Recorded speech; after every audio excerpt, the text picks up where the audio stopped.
Perkenalkan, nama saya Teti Trisnawati, saya dosen dari Universitas Primagraha. Kebetulan juga saya Ketua Program Studi Pendidikan Matematika.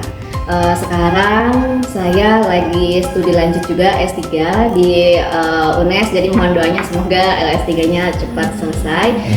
Saya background pendidikan S1, S2, sekarang S3 itu di pendidikan matematika. Usaha yang sedang dijalankan itu berawal dari brand hijab namanya Limit Label. Oke, yang pertama itu sesuai dengan segmen pasar dan kita juga harus melihat tren-tren yang lagi booming sekarang. Sekarang trennya lagi booming, misalkan segi 4, kemudian pasmina dan lain sebagainya. Dari segi bahan dan lain-lain juga kita harus lihat tren pasar dan lain-lain. Kemudian karena saya membuka brand hijab ini juga berawal dari kebutuhan akan asumsi hijab untuk diri sendiri sebenarnya. Jadi untuk hijab yang saya produksi lebih kepada kebutuhan sehari-hari dengan ruang lingkup saya juga gitu. Di sini kan di Limit Label juga kita nggak produksi kerudung selain segi 4 karena emang kebutuhan segmen pasar yang sehari-hari saya maksudnya ketemu customer dan lain sebagainya itu lebih kepada segi 4 gitu.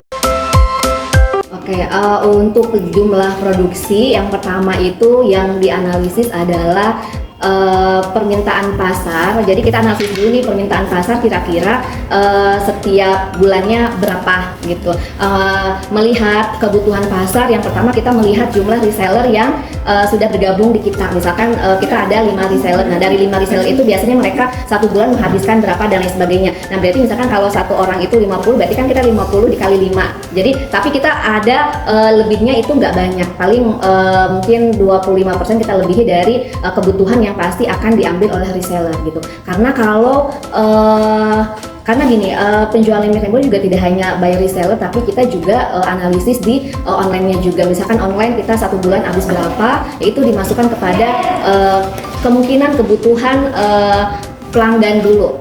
Kemudian misalkan kebutuhan pelanggan berapa, kita baru di up 20-30% stoknya untuk kita mencari reseller yang baru.